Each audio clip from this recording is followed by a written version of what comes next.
Mbote bana kin bana poto partout dans le monde entier aujourd'hui ngolu ya kolanda grâce ngalo télévision na émission na bino la curiosité ils a représenté nanga moko Esther Malula autrement dit la mine de la presse émission na bino la curiosité ils a wana pona ko yambela bino ba invité mais lelo naza na invité té naza na concert ndangai elle s'appelle Rit Obino pe boyebi à travers na grâce ngalo télévision na yambi lelo tozo développer moi du solo na lingi moko se présenter sous bien avant na zonga Rit ça va bien Esther. Comment tu vas? Je vais très bien. Ok, c'est présenté encore Balandi Nayo. Balandi à chaîne Nabino Bolingara, toujours en Gali TV. Dans les Angaï, présentatrice Nabino, il y a une émission réalité. Je suis avec Esther pour un débat où ils ont concerné Mission Mbali Nakata Curiosité. Merci Retiana. Un d'abord, on a fait merci. Nandenge répondrait à l'invitation Nanga à Lelo. Na CP vraiment. Rétitoning sur la moelle du solo moro mukie à propos il y a rentrée scolaire na ville à Kinshasa. Hein, il trouve mon nom ndenge ni rentrée scolaire à ville à Kinshasa. Bon Esther, on pourrait dire n'a pas sinon merci à son excellence notre président de la République Félix pour accepter bana bazonga classe parce que bana ba passer vraiment un temps un difficile yo moko yebi ba parents ba perdre ba mbongo mais jamais ba perdre donc la facilité c'est pourquoi le président a qui initiation ya kozongisa remise ya ba cours na ba classe où ils a ba ni terminale disons 3e 6e deuxième année 6e primaire 3e graduat na ba licencié ndé bazo présenter ba cours na ba on peut ba examen na bango bon na wana na monde ngelo ma bizati parce que to koma ki ba parents ba koma ki presque kolela ba mbongo baby donc ezaki vraiment difficile pour na ba parents et wana le président to monde bon non na repris jamais kotika ba parents ba lela na souci o azala na on na biso ba na ye ya Congo et wana a jugé qui bon ba na année terminale bazonga quand même ba classe parce que tout le monde en a évolution ndenge ba o bazoya bazo passer ba classe yé moka lobaki il faut ba la bana oyo bazwa ki na ba période ba passer bon ba classe so pour zwa ki te so to yebe ki moi na no travailler na te ko kende ko discuter parce qu'il y a robandela c'est dans ce sens là Retiana na katioté na katioté mais yeba que rentrée scolaire o ya tour les habiletés vu que mon pays est dans maladie où il attaqué monde entier au babengi coronavirus ok coronavirus est attaqué quand R2CT est attaqué partout toujours dans les informations dans le monde mais nga na CPLT ndeba na mazogi classe oui coronavirus c'est réel en vrai du coronavirus oui coronavirus mais coronavirus puissant qui est Dieu bien sûr oui que tu pas dit ça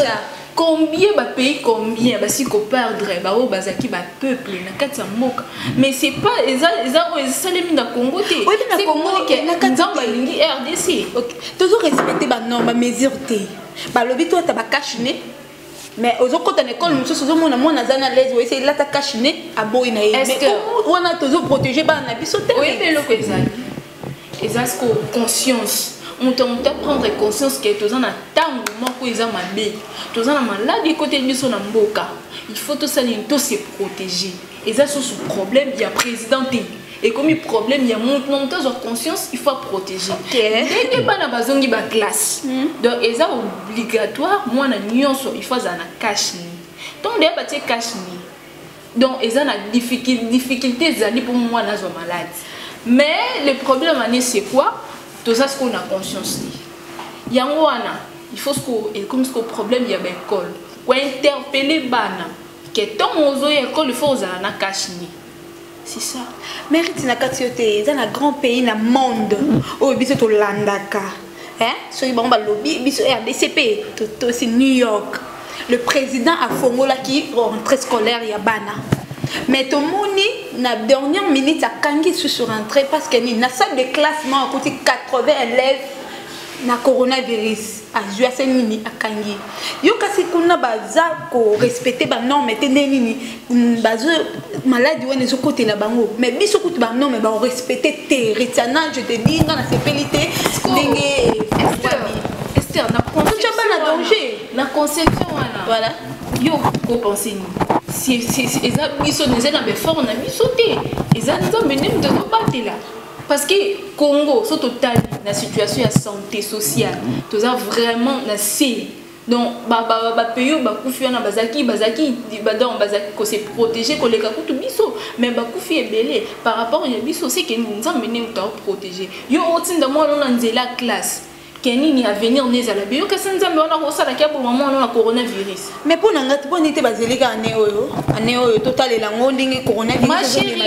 ma chérie bazelika les problèmes c'est quoi mbongo ekei mbongo ezokende ekokende pamba donc bamoni ke pour bana ba chômer ezana bana mususu ifele basi ça va ne terminer na bango na ba université siko affaire avant ça ka bana boye pour na malade moko tozomona ngo même pas tozokaka ke kinga na kufaki mais tozomona ngo pas to ebi même situation na ngoti corona ezali oui bango ezali atozomona ngoti mais corona ezali bien sûr ezali mais à condition quoi de se protéger. Mais na Congo c'est difficile pour moi na bana Congo ba se protéger. Ya moto zo ba vie ya bana na biso na danger. Eza conscience ya mutu. Mutu face na conscience que maladie ezali. Pendant zoango te sona se protéger. Ba pesa ki ordre cache-nez, ba pesa ki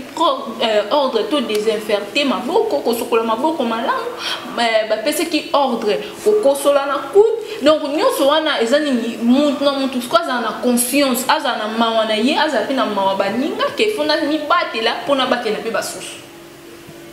Oyebi coronavirus c'est une maladie mais contagieuse na MPPK oyo. Oui. Na MPPK. Oui. Soko lobby ngape na zwa muso yoza nango toke longo. Coronavirus ezali yebango na tchona mutu oyeba ke corona ezali. Na bekol na biso. Ya vila Kinshasa. Ko bana na maître na azana cache-nez. So élève relata ngondengeni. Bon. On a le but parce que l'école a tambola l'école on a moni que bana bazo se protéger na ba cache-nez na moni peut ba mettre peut-être l'école mo boyo pesa bazo landela ngo trop hein mais l'école par exemple to chaka na commune ya Kimbanke ki nana rolandela kuna suivi siko ils a problème vie à bana danger les a problème ba bourgmestre donc ba sensibiliser ba école ba pesa ba mateya pour ni bana bazwa ni conscience ba professeur ba messieurs ba nani bazwa conscience que avant ya kokota na école to na classe il faut na kozani na cache-nez, il faut que se protéger na bekol na biso tozongi na bekol na biso ya Congo tozomona na pa na ero batie ba lave main mwana ye akomi liboso école asokoli maboko akoti mais na bekol na biso ya Congo ezate ni gouvernement est soutenir biloko wana et vu que bana bazozonga na classe moi gouvernement na biso ya Congo et na moi ba lave mais wana était na école pour moi na nyoso tanga kokota sokoli maboko atiki ba nyoso libanda bon Esther mais na Congo ezate Esther et puis que toza na crise makasi na mboka ouais na yebi surtout le total na Kinshasa kaka toza na combien des écoles pour gouvernement et ben a solliciter chaque école il y a aussi là ne puisque deux mais puisque t'as deux ça coûte ne puisque deux tu es bien que tu as bien ce macasse côté économie mais on est aussi ngani tant ba faciliter biso ba ministère biso déjà gel de main gel désinfectant pour nous désinfecter ma beaucoup c'est que parents ouais est-ce que c'est gratuit parents c'est pas gratuit tu vois c'est pas gratuit oui est-ce que vous causez 500 fois pour nos chambres et là il bosse du mec qui 1000 francs toujours les 1000 francs et les qui coûtent $5 mais Dieu fait grave c'est pas 500 et comme 500 non il y a ça yo na somme 500 je fais yo somme bien 500 côté na yo mais côté ba timso les 500 té muso les le na 3000 francs ba facilité biso même pas ka ba gel wana mais ba savon ezali rit on a Congo yo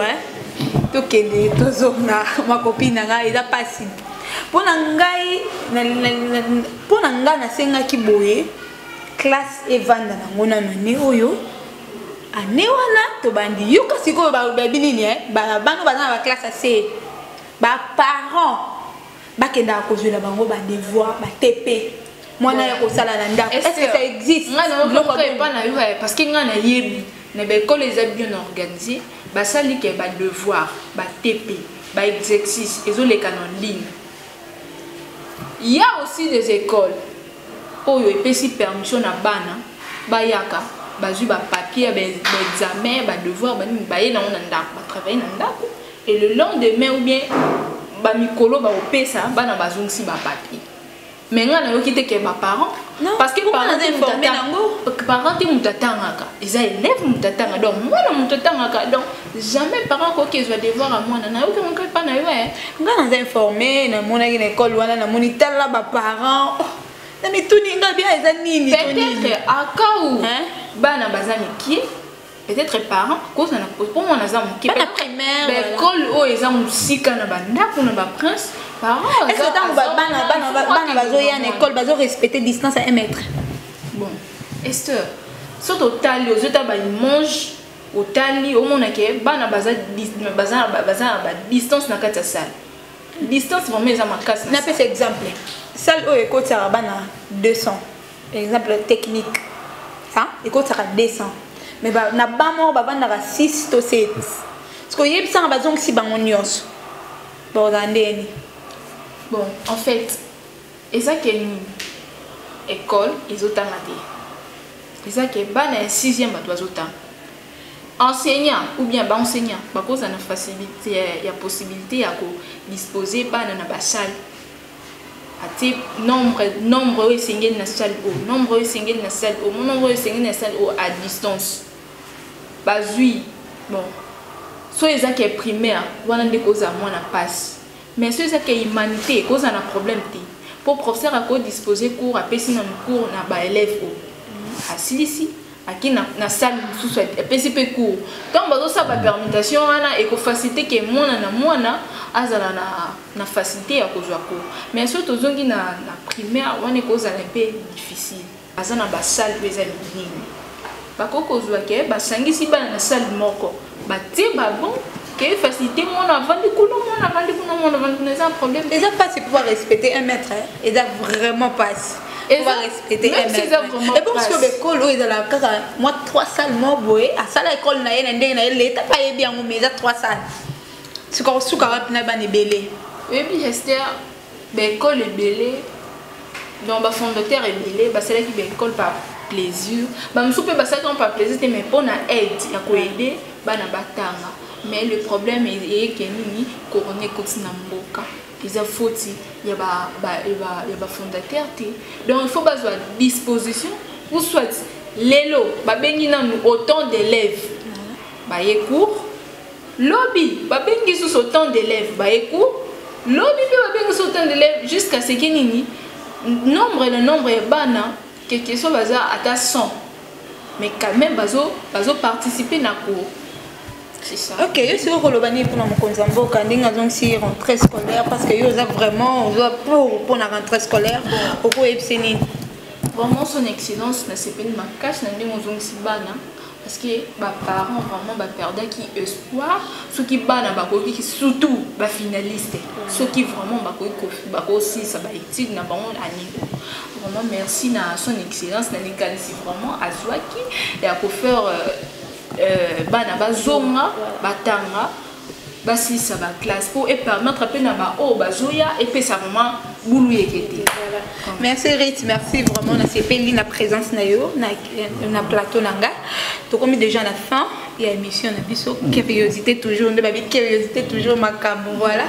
vraiment mot de la fin et ça l'a bien makasi. Bon je dis merci na bateau union surtout bazala qui connecté à la chaîne nous bolingara toujours grâce ngalou wana na moni déjà maman Anastasie balobi moko mère ya la patrona donc na moni pembeni na moni Eric Kalou mais balobi yende aza coach na kata wesika donc ba merci na nga vraiment belé na famille na nga mobimba famille Kalunga famille Lobela dans la lingabino trop famille Ngongo donc ye moko na bosani ete wana na benga ye mkuwa na ngai na moni ke artiste putate obabi yende akangi masolo donc c'est un peu ça Esther Malula. Merci Etiana, moi aussi je profite à saluer que artiste motema ya ba maman. Voilà, c'est déjà la fin et émission de notre curiosité donc makiri Etiana lina to devela ki to lobela ki makambo etali rentrée scolaire na ville Kinshasa. na sûr que bino lundi grâce ngalo télévision pour comprendre voilà bozu ba réponse esenga ki ritana daki disponible pour na ko répondre bino na pesi merci oh na si ma caméra sur mon image à kitoko boy c'est grâce à moi ba bi mo bala mo couser voilà mo couser mon boy asilika trop Jack Lingolo voilà mon gars asilika trop mais so talier aspect ça va babi mobala mwindu mobala moya bien ya mandefu style ka ya fali pupa bazaki de motema batu ya mama totanga kombote Enoch Kifuta voilà Montréal a simbi le caméra ezaki ya ruinda papa Franklin pa baki non lelo simba ne caméra te mazaki wana juste pour ko landa émission na bino na pesi merci na famille na Malula famille Mayele et na Mayele bozaka wana pour na ko soutenir nga jina mbo mbote na na pesi mbote na mon bébé Samuel babi Samuel to futur à maman Samuel Malula Christavi Malula de gros bisous on se retrouve dans l'émission Elandi et l'autre c'est nga na bino toujours beau s'abonner ba komara wana abonnez-vous car vous ne savez pas d'ici avec moi Esther Malula et accompagné avec Ritiana Lopez, babi moi sa taille. On se retrouve na chaîne Ngalo Télévision. Bye.